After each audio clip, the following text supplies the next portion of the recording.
The thing to take away from mocks is treat them like revision methods, because it lets you know where you need to revise the most, but also don't neglect them. This is my friend Liv, and Liv is currently in college. She's doing biology, chemistry, maths and future medics. Liv did absolutely amazing in her GCSEs, and Liv's really clever, so Liv can give us some really good information. First question, did you revise much for your GCSE mocks? Yeah. Honestly, like, you can be completely honest and transparent. No. Did you not revise? Nope. Really?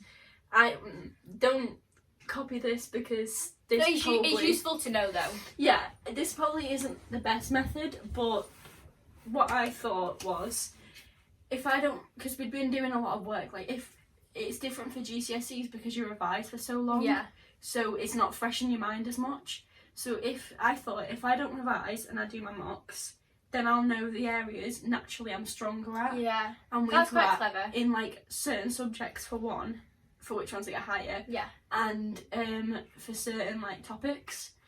So that's what I got from that, and I understood like naturally without revising which questions, like the frame of the questions, so application or anything like that, which one I needed to improve. Which is like completely different to what I did, because during my mocks, I had my E-Day audition, I had auditions for other colleges that I wanted to go to, I was doing Little Shop of Horrors, and playing Audrey and had to remember the whole of the Little Shop of Horrors script and also all the songs, but then I was also going home and revising.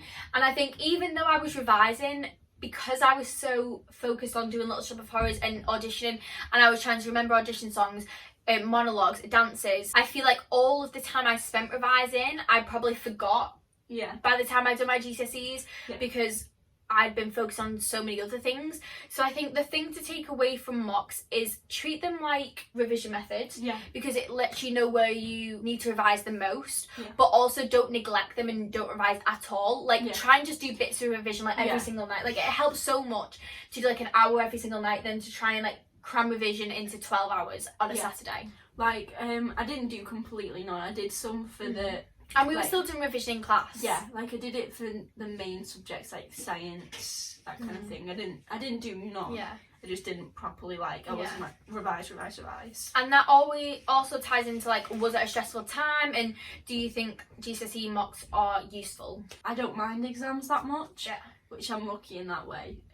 So for me it wasn't that stressful, it was only draining. That's the only thing about exams that I find. I also draining. feel like mocks were a lot more stressful than actual GCSEs. I don't know if it's every school, but in our school I remember during mocks everybody was literally crying in school every single day. Everybody was stressing every single day.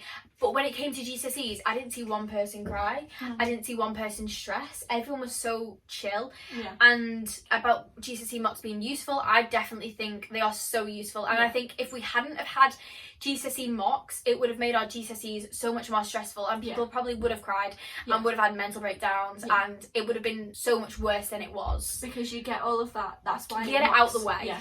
That's why mocks are so much more like emotional and scary, because it's the first time you properly like doing an exam period, whereas when it gets to GCSE you've done so many exams, you've done so many mocks, your GCSEs feel like mocks, which is so weird, but they honestly do. You don't feel like, I feel like until you do your GCSEs you won't feel what it really feels like to take a GCSE. When they're done you're like, oh, that was GCSEs.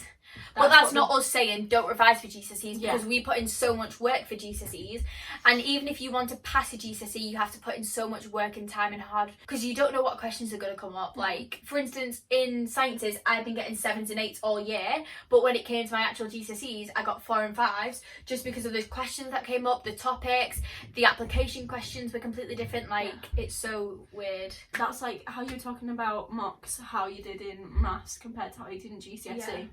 With maths, you get a lot better when you finish the course, because everything ties together. Yeah, and you start doing so many like practice papers that you start to recognise, it's saying that means I have to do this. Yeah.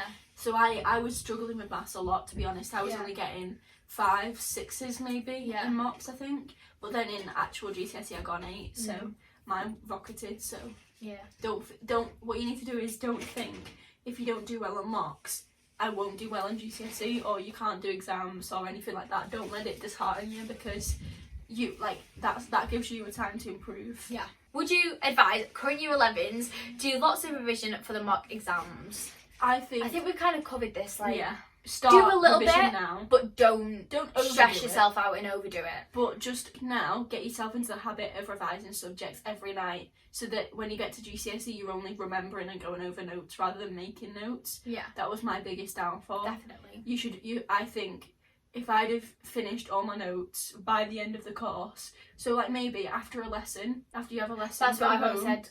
Yeah, and write notes. You only even flashcards. Yeah, you only have 5 or 6 lessons a day. That's 5 or 6 flashcards a day. Yeah, so go home, just spend a bit, or 5 or 6 mind maps, however you learn. Just sum up what you've done that lesson. That's that topic sorted. Yeah, I wish I did that because it would have made my life so much easier. What were your honest grade predictions, if you can remember, for your mock exams? Oof, I thought I was going to fail everything, not going to lie. Really? To be fair, I think I did as well. Like, I thought I was going to get 4s, 5s and 6s, and I think I ended up getting 7s, 8s and 9s. And then some 4s and 5s. Yeah, I also think I failed Spanish. I thought I passed it in my GCSEs. Yeah, I thought I was going to get like 3s, 4s, 5s, but I think I got 1 or 2 5s and the rest 6, 7, 8. I think I got a 9. I don't know. I can't remember. So yeah, that's kind of advice that we've got for you for like mock exams in GCSEs, and I honestly think that is the best advice.